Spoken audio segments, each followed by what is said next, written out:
نبينا محمد صلى الله عليه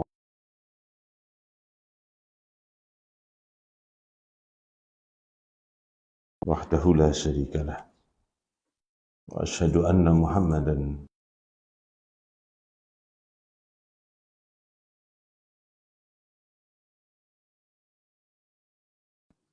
dalam bab tentang salat.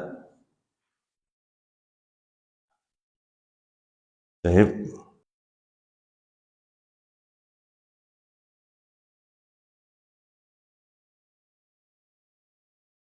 wa an Ali radhiyallahu anhu qala, ini Ali bin Abi Thalib, semoga Allah meridhai beliau.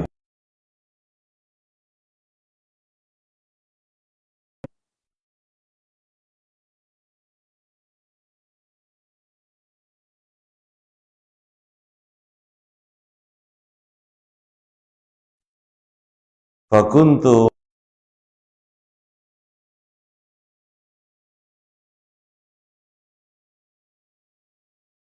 Ibnu Majah.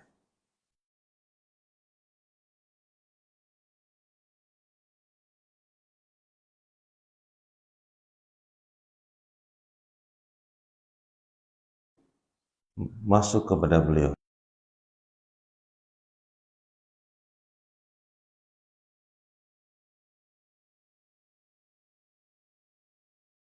Apabila mendatangi Nabi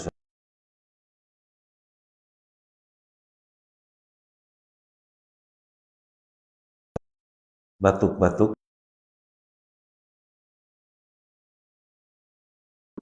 ya.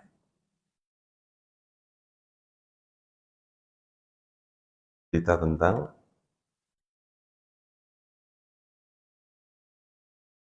kemudian Nabi memberikan amalan dalam Islam, ada amalan sebagai bentuk isyarat.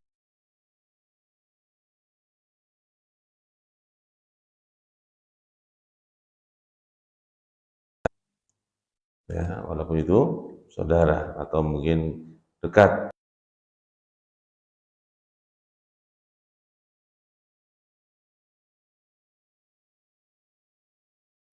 Ada bentuk ya daripada apa yang disampaikan Ali dalam riwayat ini untuk kita bahas hadis ini. Pertama, darajatul hadis, al hadis mukhtalaf fihi.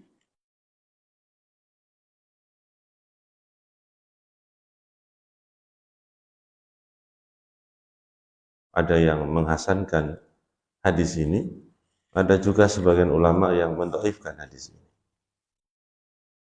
Waqad sahahahu Ibnu Sakan wa Ibnu Hibban wa qala al-Baihaqi mukhtalafun fi isnadihi wa matnihi.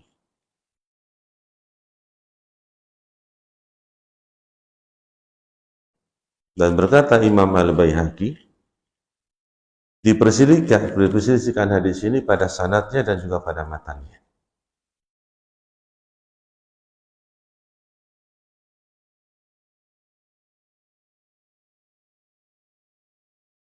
Atau Nabi itu sabbah, Nabi bertasbih, bukan Nabi batuk. Dalam riwayat itu diperselisihkan matannya. Ada wakilah dengan kata yang kita sebutkan tadi,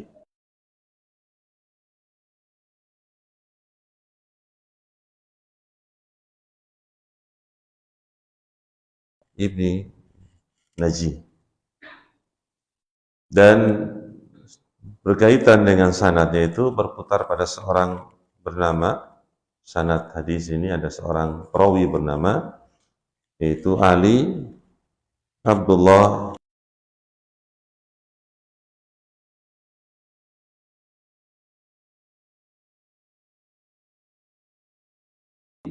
atau yang dhaif, yang lemah. Waqila anhu an Ali, dikatakan orang ini meriwayatkan hadis dari Ali bin Abi Thalib. Waqila anhu an abihi, ya.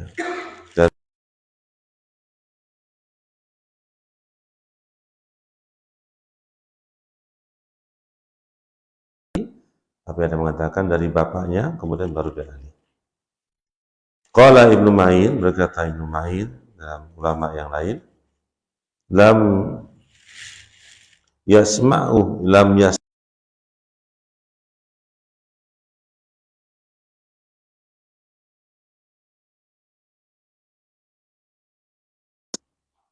wa bainahu wa baina Ali Abu. Sedangkan orang ini diantara dia dan Ali itu ada bapaknya, tidak langsung bertemu dengan Ali. Baik, ini diperselisihkan sanad dan perawi-perawinya.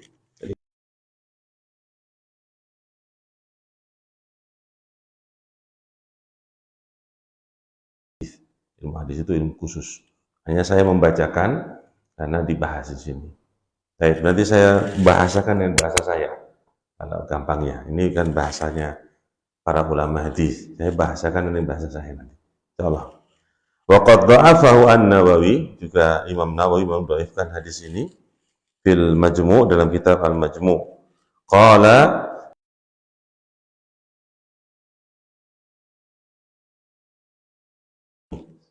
Imam Nawawi berpendapat hadis itu dhaif. Hadis ini ada goncang, baik rawinya maupun matannya. Sekarang saya membahasakan dengan bahasa saya.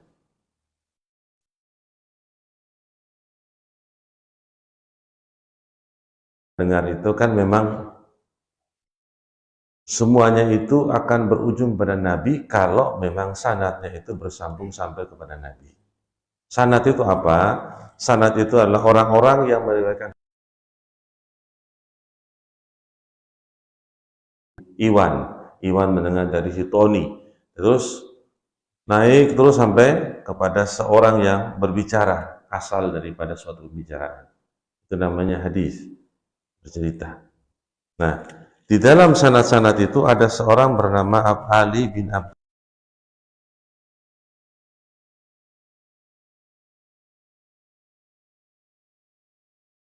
Langsung dari Ali bin Abi Thalib, karena waktu yang tabaqat yang berbeda. Saya di masa ini saya bertemu dengan teman-teman semua ini.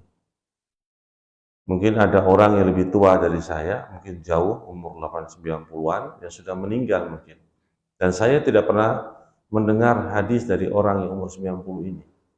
Kecuali saya mendengar melalui seorang yang mungkin masih hidup, yang umurnya 70, yang mungkin bertemu dengan orang yang umur 90. Paham ini? Nah, untuk masalah seorang perawi Abdullah ini, dia tidak mendengar dari Ali, kecuali mendengar dari bapaknya dulu, baru bapaknya mendengar dari Ali. Jadi dia tidak langsung mendengar dari Ali, tapi mendengar dari bapaknya tentang hadis yang kita baca ini. Hadis yang bunyi hadisnya tadi. Nah, dipersisihkan seperti itu.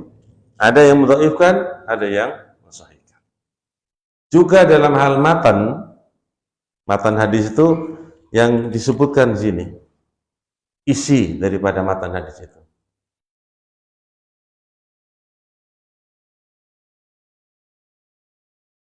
Hasan, hadis yang hasan, jadi dihasankan oleh sebagian ulama atau disahihkan sebagian ulama, sehingga kita tidak memperpanjang pembahasan hadis ini, cukup menjelaskan sedikit tentang keadaan tadi. Ya. Sekarang mufradat al-hadis, beberapa kata hadis ini.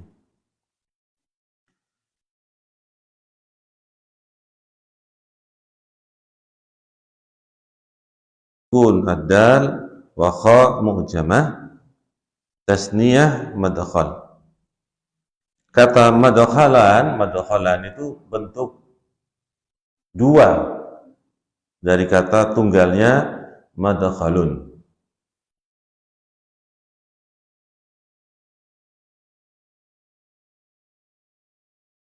Masuk. Waktu masuk itu satu maksudnya. Madkhalan itu dua waktu. Jadi Ali radhiyallahu anhu datang ke Nabi SAW itu ada dua waktu. Ada dua waktu yang dia boleh masuk kepada Nabi. Itu kata madkhalan.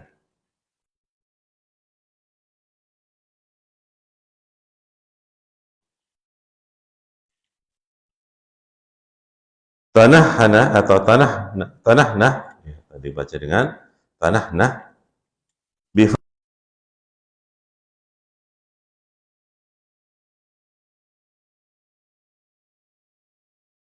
fanun maftuhatun, nunnya dibaca dengan maftuha, nah dibaca nah, fathah, fahaun fanunun akhiruhu ha, ya, kemudian dibaca dengan akhirnya huruf ha. Ai raddada fi jawfi sautan kasu'al,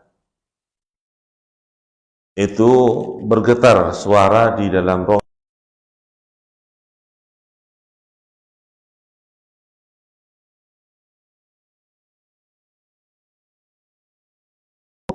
Di sini dada ya, batuk itu dada. Di sini memang, tapi dada yang sakit. Orang batuk itu dada yang sakit, lemah sekali dada itu. Nah, Nabi SAW itu, kata Ali, ketika dia masuk minta izin, Nabi sedang sholat.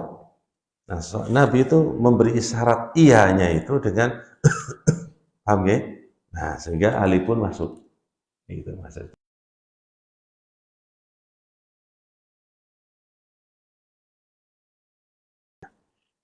Ma yukhad minal hadis, apa yang bisa diambil dari hadis ini?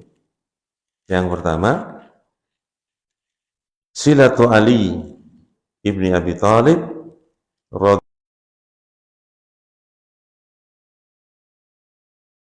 Ali bin Abi Thalib dengan Nabi SAW itu memiliki kekuatan yang sangat kuat, qawiyah, hubungan yang kuat. Fahuwa ibnu ammihi, Ali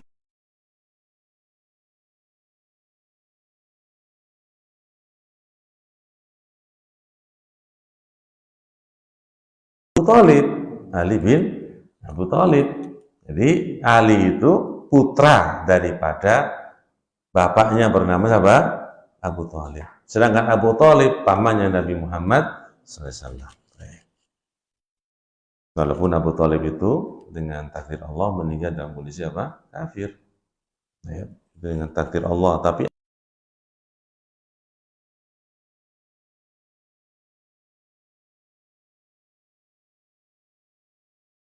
natihi, dan suami dari putrinya Nabi Muhammad. Siapa namanya? Putrinya Fatimah. Fatimah. Ya.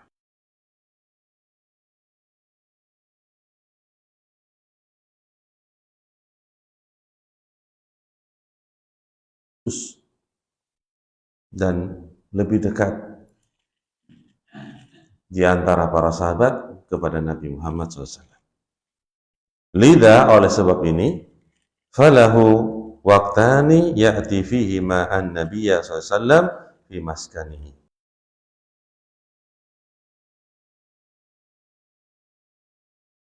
Yang dia datang kepada Nabi dengan dua waktu itu di tempat tinggalnya Nabi Muhammad SAW.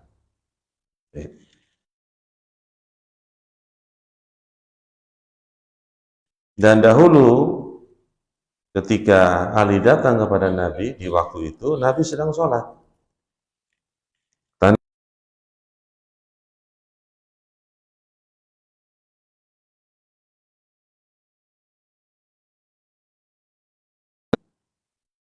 Untuk memberikan izin kepada Ali masuk kepadanya di tempat tinggalnya. Jadi boleh berisyarat dengan batuk, bukan masuk. Yang kedua, asani, innan nahnaha fi shalah la tubtiluha. Sholat. Nah, ini pelajaran fikihnya di sini. Nah, misalnya, atau berikan isyarat.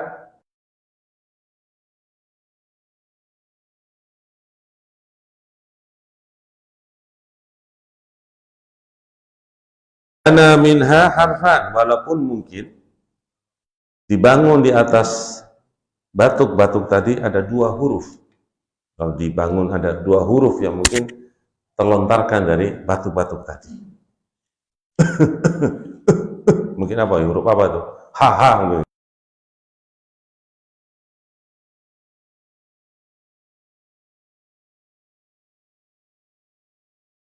jenis kalam, jenis ucapan, jenis pembicaraan. Maka dia boleh. Baik. Itu fikihnya. Karena kalau nggak belajar fikih seperti ini, orang membayangkan sholat itu seperti patung.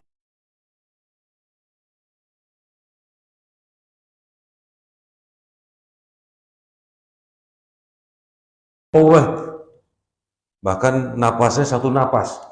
Allahu Akbar. Seperti mau belajar kungfu. Iya, ada yang memahami seperti itu. Biar khusyuk katanya. Padahal itu takalluf. Itu memberatkan diri namanya. Nggak ada ajaran Islam seperti itu.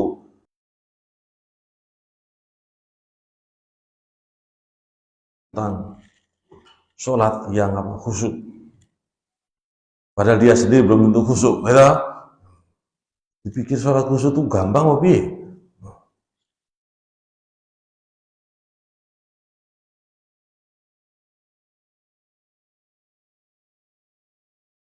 Yang khusyuk. Awal dia belum tentu khusyuk. Nah ini, kamu sudah sholat berapa tahun? Bisa merasakan toh khusyuknya apa? Kita tuh khusyuknya tuh tidak bisa sempurna. Awal dewe sudah puluhan tahun sholat.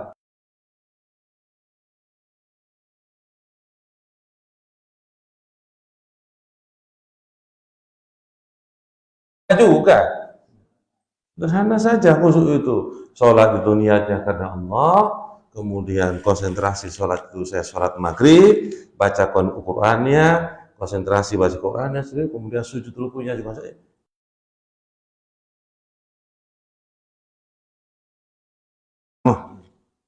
Main-main nanti, atau kakinya terangkat saking khusyuknya, dah, wis tambah lagi.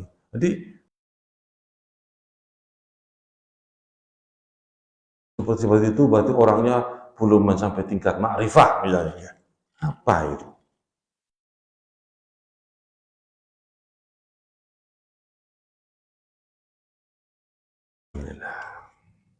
Itu dulu, kita pindah. Al-thalits, innahu la yajuz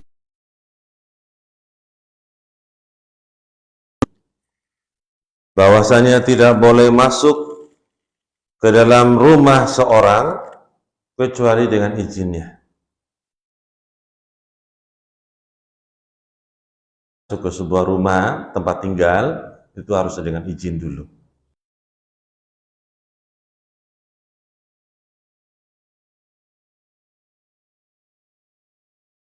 Dekat dengan orang tersebut, tapi dengan izin pula. Di qauli ta'ala kan Allah berfirman dalam surat An-Nur ayat 27, ya ayyuhalladzina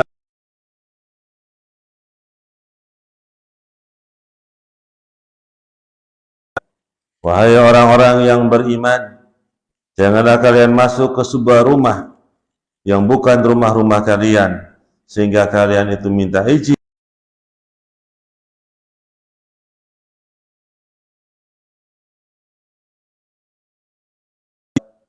penduduk rumah tersebut atau keluarga rumah tersebut. Dzalikum khairul lakum la'allakum tadhakkarun. Yang demikian itu lebih baik bagi kalian agar supaya kalian itu bisa mengingat.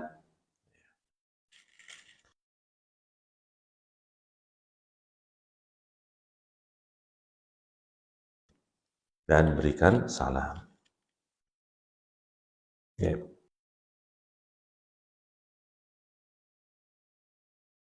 Dengan salam ya, minta izin. Ya. Kalau dia orang muslim, izin dan salam.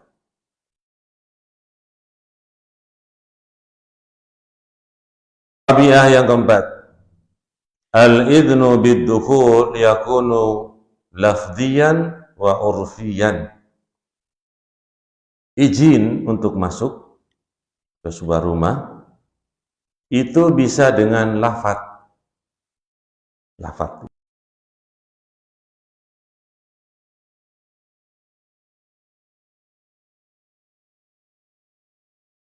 Saya mau masuk, izin ya. Atau dengan urfian. Urfian itu adat kebiasaan. Suatu tempat itu izinnya kayak apa? Izinnya kayak apa coba? Baik. Hah? Nyuwun sewu, nyuwun sewu, nyuwun sewu. Nah, bukan nyuwun sewu tapi nyuwun. Nah, minta malah uang seribuan. Kasih wae uang seribuan ya. Wa ila ma ta'arafa alaih. Kembali kepada kebiasaan ya di antara kedua orang tersebut dalam uruf kebiasaannya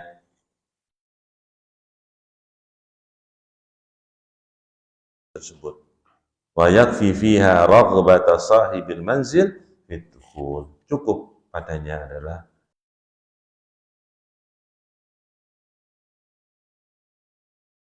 jadi kebiasaan yang dilakukan oleh Ali ya,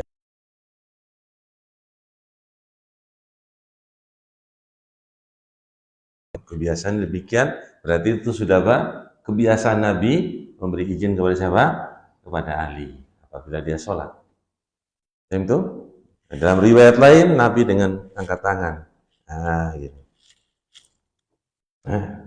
Syarat dari syarat. Ya. Ada yang salam, Nabi pun menjawab salam dengan apa? Mengangkat tangan ketika sholat. Ya.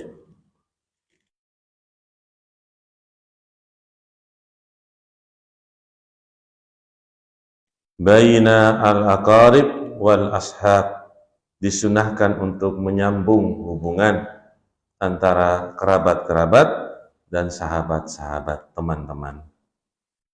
Wadzalika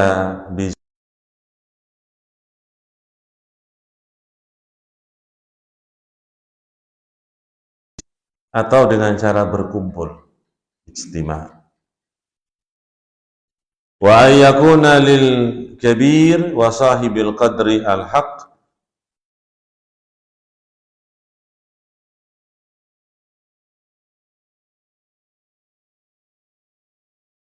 milik ya daripada kebenaran atau yang lebih berhak untuk diberikan kepadanya di tempatnya. Jadi umpamanya orang yang lebih tua itu ya tempatnya dijadikan tempat untuk berkumpul misalnya.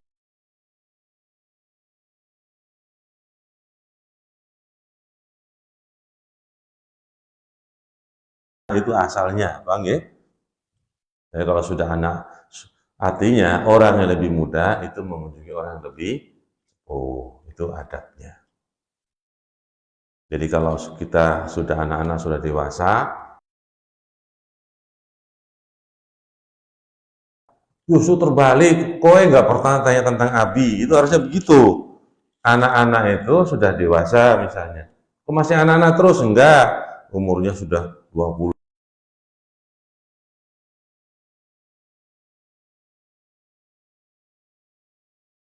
Tentang keadaanmu, bapakmu piye keadaannya, nah gitu loh, paham ya? Ini kewalik-walik anak zaman sekarang. Hadis yang keenam, antakuna azyaratu fi awqatin ma'lumatin munasibatin lidukhulil manazil wal ansi wal julus. Kunjungan itu dilakukan di waktu-waktu yang sudah diketahui.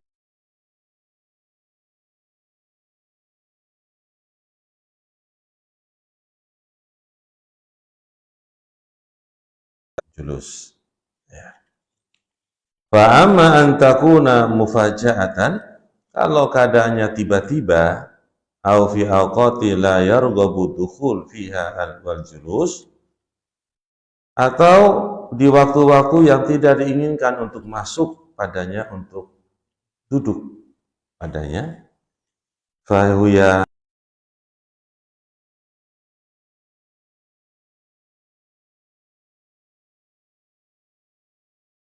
ayatnya berbeda. Ya ayyuhalladzina amanu la yu'dhin nabiyya fayastahyi minkum wallahu la yastahyi minal haqq. Sesungguhnya yang demikian itu adalah menyakiti, mengganggu Nabi, mengganggu Nabi. Maka Nabi pun malu dari kalian. Maksudnya begini, Nabi malu dari kalian.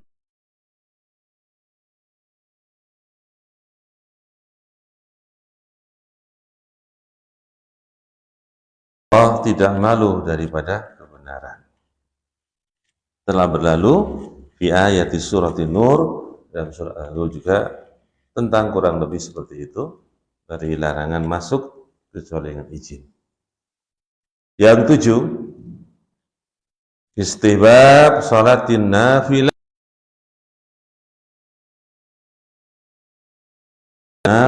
salat sunat di rumah. Itu disunahkan untuk salat sunat di rumah. Karena salat di rumah itu, salat sunat di rumah itu adalah nur, cahaya.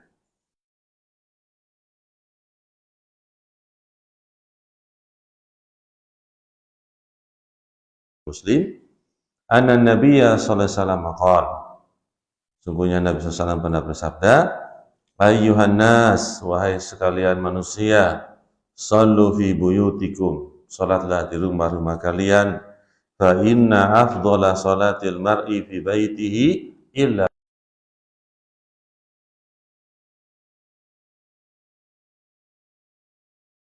seorang di rumahnya kecuali salat yang wajib.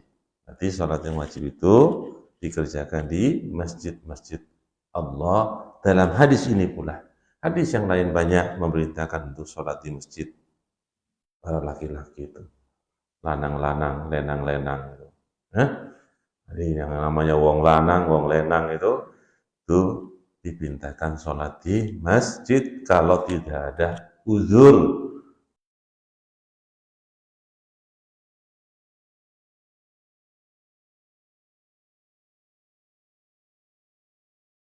Dengar adzan di sebuah tempat masjid. Ya, itu hadisnya banyak tentang masalah ini, dan juga hadis ini yang kita baca. Mudah-mudahan kita bisa lebih baik dari hari ke hari, umur makin bertambah, ya, makin tua kita, kulit kita yang dulu kekar,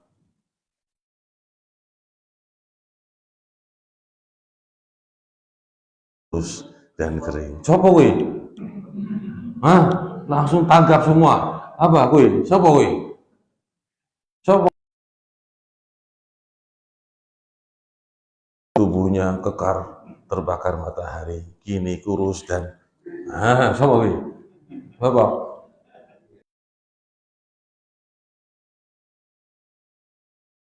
Apanya? Yang berkata ini sopo? Sopo? Nah, Ustaz pernah mendengar ini di mana gitu? Ada yang sampai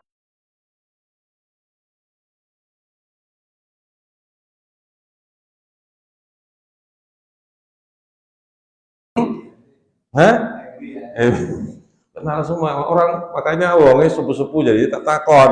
Ya wong muda-muda orang kenal.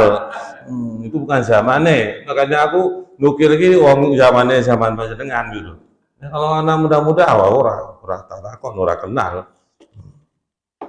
Ya, orang kenal lah kayak orang bayang.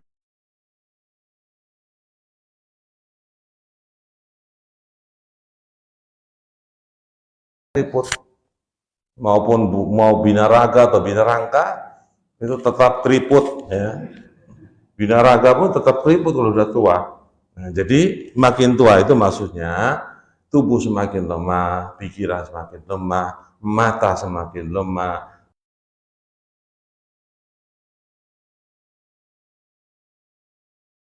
Kita mulai ke akhirat.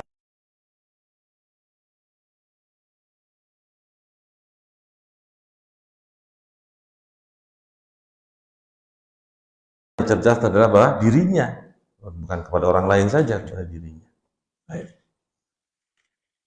Baik, begitu ya. Nah, itu nasihat bagi kita semua, termasuk saya.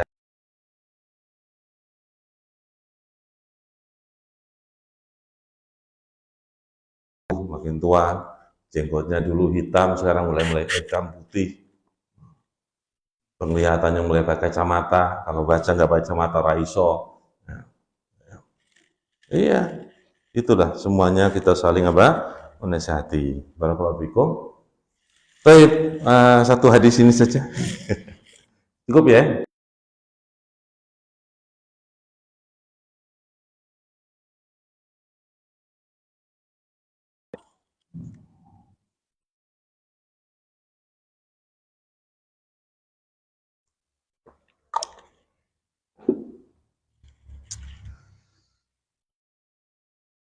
Pak Slamet ora ono.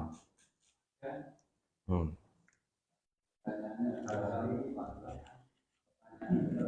Apa? Oh.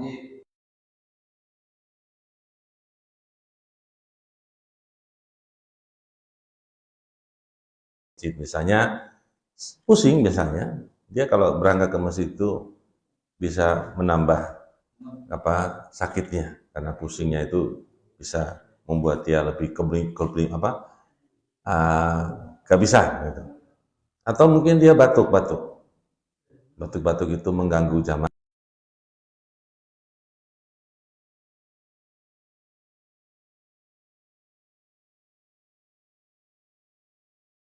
sakit ya. Kemudian dia punya hajat keperluan.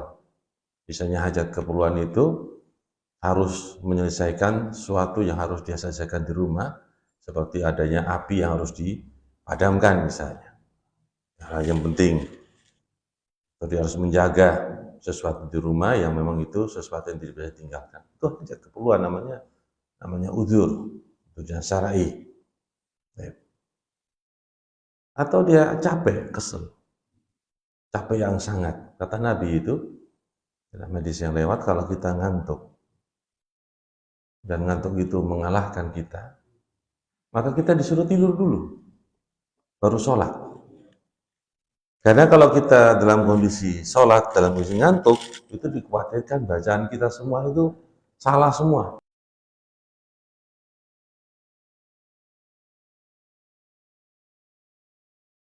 Jadi kalau ngantuk malah disuruh tidur oleh Nabi, istirahat dulu. Bukan kemudian lanjutkan, nanti kamu subhanallah menjadi bacanya beda. Istighfar menjadi tidak istighfar. Karena orang ngantuk. Tahu-tahu kalau ngantuk tuh Pak, kayak apa bayangannya ngantuk itu? Enggak sadar kadang-kadang. Orang ngantuk. Disuruh tidur istirahat dulu. Itu udur di sana.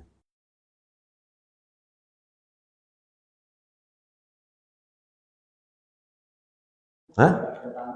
Ada tamu, kalau tamu itu memang tidak bisa diajak dan dia tidak paham, itu udur juga. Udur juga. Ya. Dia ada ke masjid, dia tidak paham masalah itu, ya udah udur. Kalau mau ditinggalkan, nggak apa-apa. Mau ya nggak apa-apa tinggalkan. Maka termasuk udur juga.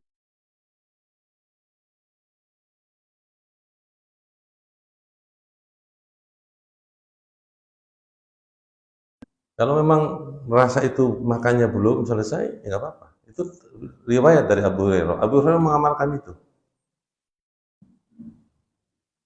La salata, apa mas? Fi la salata fi hadratit ta'am. Tidak sholat di dalam menghadirkan makanan. Bukan hadir makan depan, tapi makanan itu sudah ada, sudah disiapkan.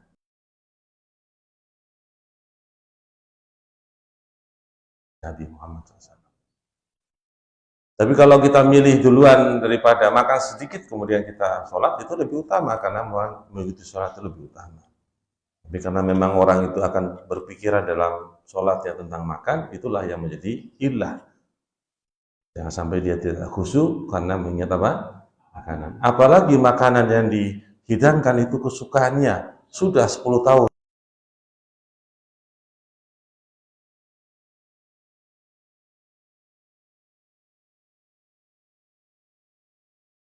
Nanti kalau dia tinggalkan habis.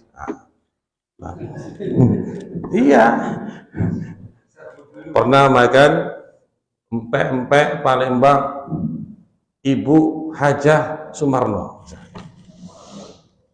Sudah lama sekali nggak pernah dapat ini. Di kota ini nggak pernah ada. Di kota ini nggak pernah ada. Sudah 10 tahun. Tiba-tiba ada empek-empek itu dan dihidangkan. Wah. Tapi kalau ditinggalkan teh, wes. Nah, itu pikiran. Contoh saja Pak. Namanya makan kesayangan itu kan ada. Itu aja Pak Agus. Kalau, enggak, kalau malas enggak.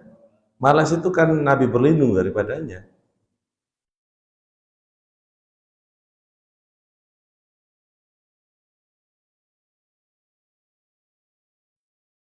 Rabbi a'udzubika minal kasal as-su'il kibar. Rabbi, aku berlindung kepadamu Dari sifat malas. Sifat malas itu sifat yang tercela. Nggak boleh.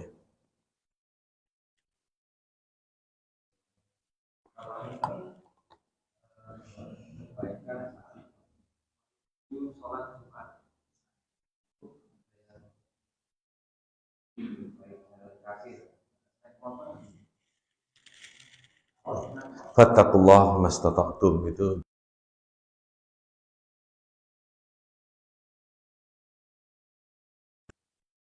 Ya, kalau seandainya memang kita mampu berjalan kaki, ya nggak apa-apa. Misalnya antum dari rumahnya dari Tanjung